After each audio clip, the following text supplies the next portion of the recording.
Roman is the biggest bad guy character in professional wrestling. When's the last time you got laid? French toast is the exchange student that you have like a 3-week affair with. Like, we can see that you don't have pants on. Can we tell the truth about Dusty sooner or later? Bro, less people wanted that than are currently watching our stream.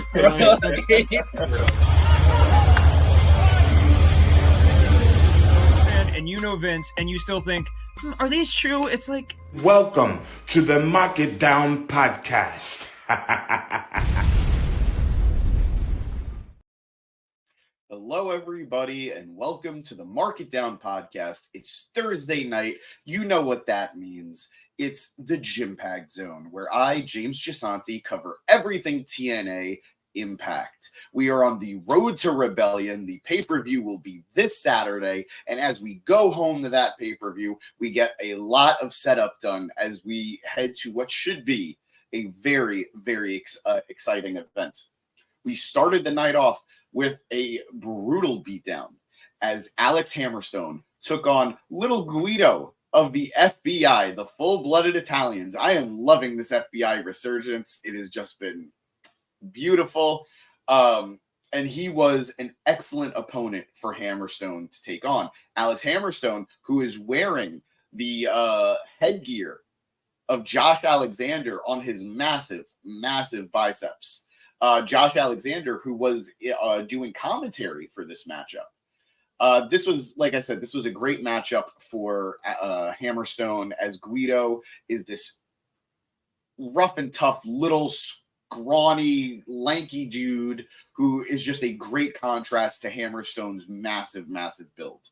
He's built like a brick shithouse, guys, and this further demonstrated that.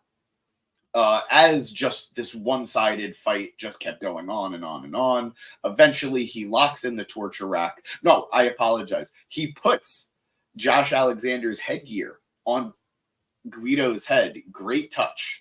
And then he locks in the torture rack, getting the submission victory. Too much for little Guido. Just happy that he's there, personally. I'm over the moon.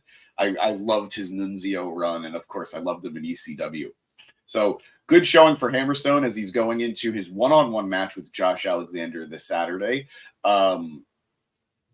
Best of 3. It's going to be exciting. I don't know if we're going to have time for predictions. I'm going to do my best, but we shall see.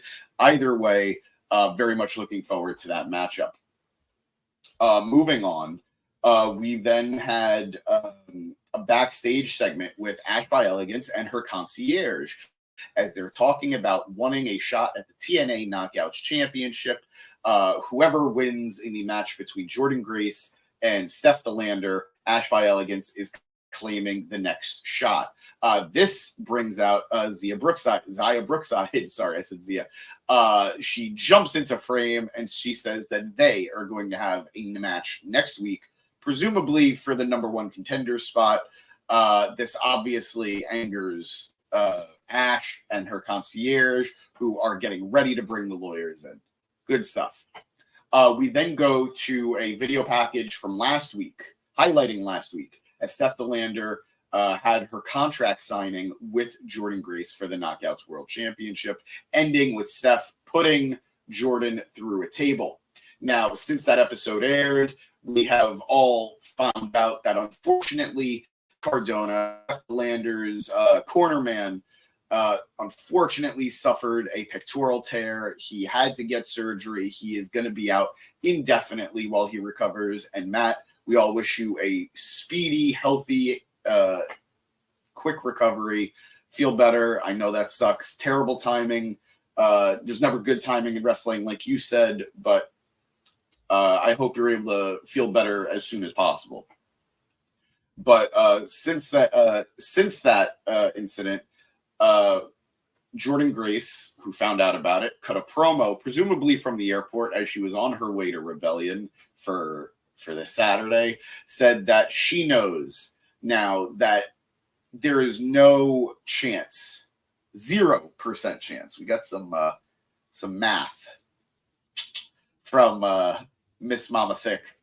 as she said, Steph DeLander has zero chance to win the Knockouts World Championship, but she never really did have much of a chance. But she knew that she's going to use every advantage, every dirty trick that she can to try and take the title from Jordynne Grace, and Jordynne will be ready for her.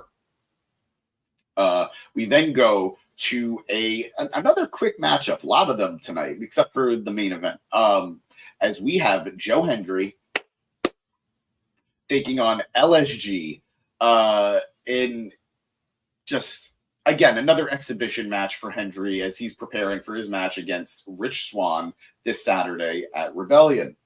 Hendry cutting a promo before the match started, making, his usual jokes at AJ Francis's expense. There was some Top Dollar jokes, there was some Uncle Phil jokes, stuff we've heard, but Hendry is very lovable.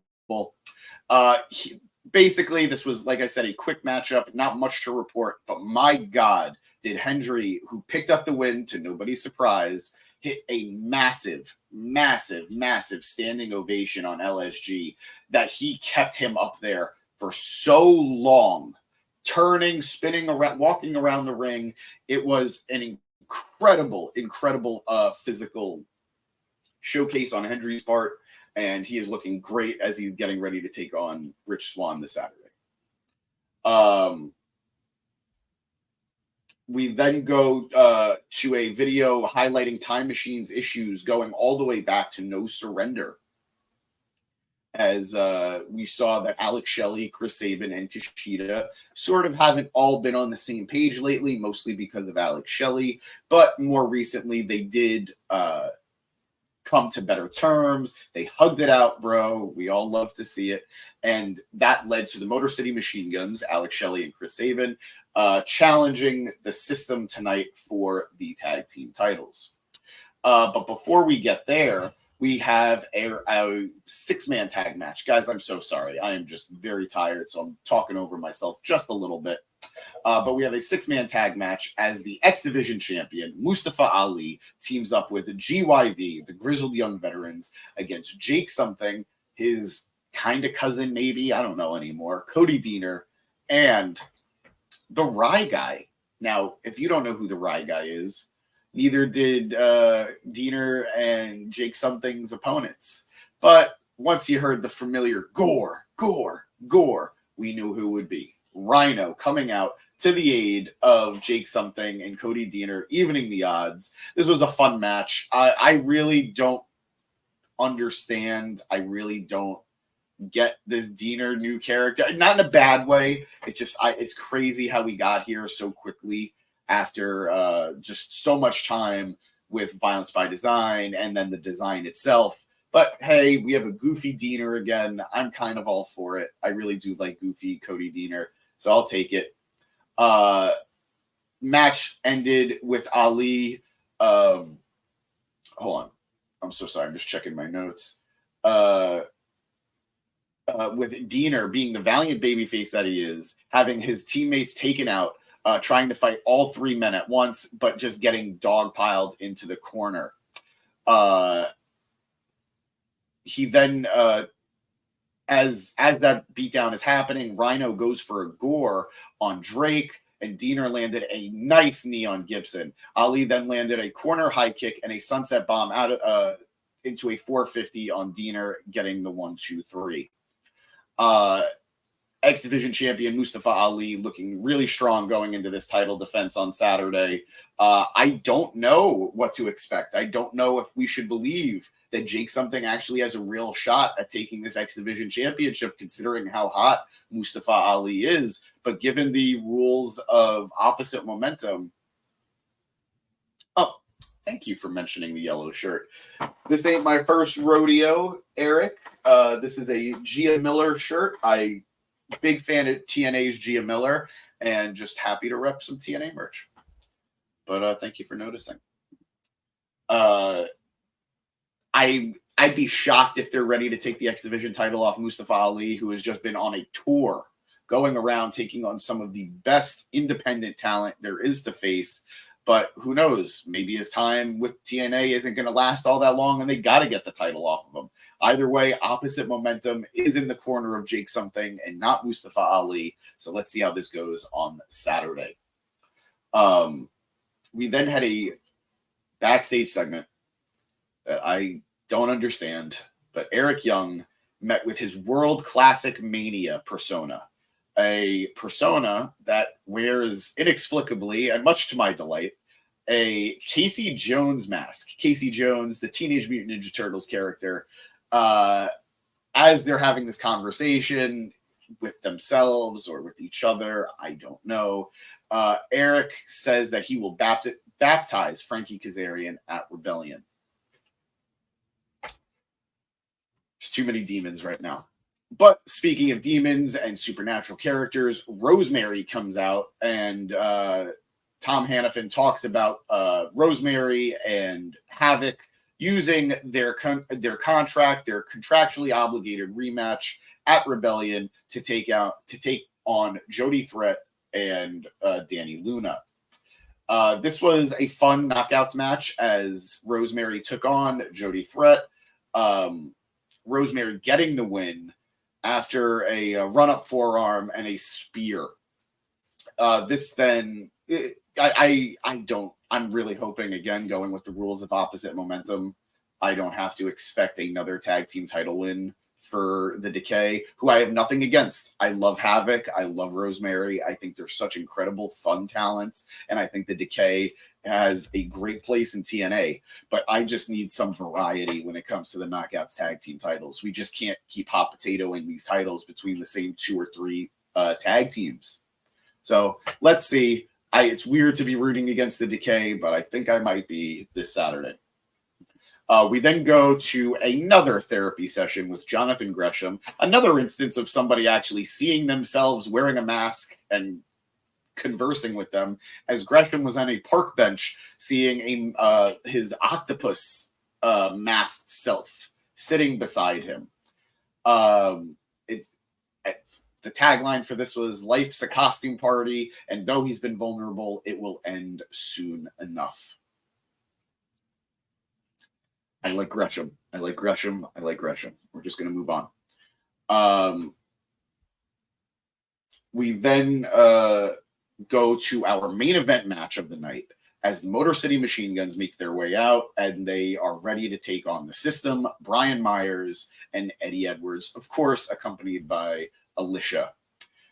This was a fun matchup. We hit a lot of the usual Motor City Machine Guns spots.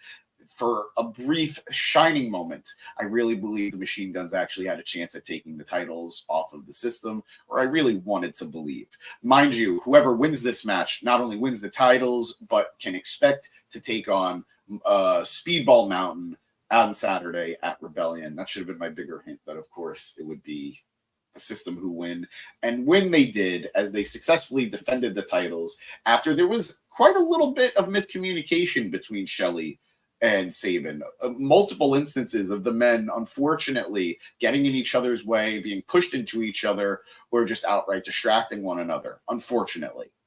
As they're setting up for their finish, Alicia distracts Shelley, and this allows Sabin to get caught with the roster cut from Brian Myers, leading into a Boston knee party from Eddie Edwards, and the 1, the 2, and the 3, and the System retain their tag team titles. We then move to our main event segment of the night as Moose and Nic Nemeth, let me rephrase, world champion Moose and Nic Nemeth have a confrontation in the ring ahead of their world title match on Saturday. Nic Nemeth came out and just was running through the crowd. I saw some people compare it to Sandman online. I don't want to do that to either one of these guys. But it was fun to see Nemeth having fun. It was fun to see Nemeth just continuing to enjoy this buzz of his TNA run, of course, alongside his New Japan run. But it's just fun to see this guy being uncaged from what he felt was the shackles of just not being valued enough where he was before. This was a nice back and forth between both men. Moose, of course, questioning Nemeth, calling him a chokeout artist, something that was just terrible timing, unfortunately, for TNA. Of course, they taped this somewhat a while ago, but to have two world champions calling their challengers a chokeout artist 2 days in a row, unfortunate for Moose, but still a good line. Nemeth countering, by the way, if you hear that scratching, that is my cat, and I do apologize, guys. But Nemeth countering with the, oh, you think you're facing the same old Dolph Ziggler. You're not. You're facing Nic Nemeth, and Nic Nemeth is coming for the TNA World Championship. He is the future of TNA, despite Moose having claimed earlier that the boys in the back, the crowd, and maybe management aren't really in the support of Nick. Granted, the multiple Nick chants certainly helped rebuild Nemeth's confidence. But let's see. That was the end of the segment as both men stared each other down as the cameras went off. I don't know what to do here. I am a Moose fan. I see the value in him as the world champion. But admittedly, I don't think the system has a lot of heat to them right now. I don't think they have a lot of I don't think they have a lot of support, even in a heel way from the crowd. They just sort of have segments. And I think Moose is probably better off without them. But it's happening. I think Nemeth is a guy who will bring a lot of eyes, a lot of buzz to TNA if he were to win the world championship. I think there are people who would definitely check it out, check out the clips of him winning at the very least. But are we going to take the title off of Moose so soon? I think we're only like 2 to 3 months into his title reign, and I'm not sure you should cut off his antlers. But at the very least, we're in for an exciting main event as these two guys, I believe this will be a first-time matchup ever. I'd be shocked if it wasn't. But guys, that was TNA. That was Impact. I'm sorry I didn't give you the best review tonight. I was a little exhausted, dealing with some technical difficulties, but I am very excited to cover Rebellion this Saturday. And of course, we will be covering AEW Dynasty on Sunday here on the pod. If you guys did like this video, if you did take pity on me and my yellow shirt, please hit like. And if you want to stick around with us and you want to check out those reviews this upcoming weekend, hit subscribe. That way you'll get notified when we do our live reviews of the shows. Of course, we cover everything here at the Mark It Down podcast, from WWE to AEW to TNA to New Japan Pro Wrestling. We cover it all. So please give us a check out. You might like what you see. In the meantime, I am James Gisanti. This is the Mark It Down podcast. We are not mid, but the initials say so. And of course, on Thursdays, this is the Impact Zone. So as always, watch wrestling. As always, watch TNA, and have a good night, guys.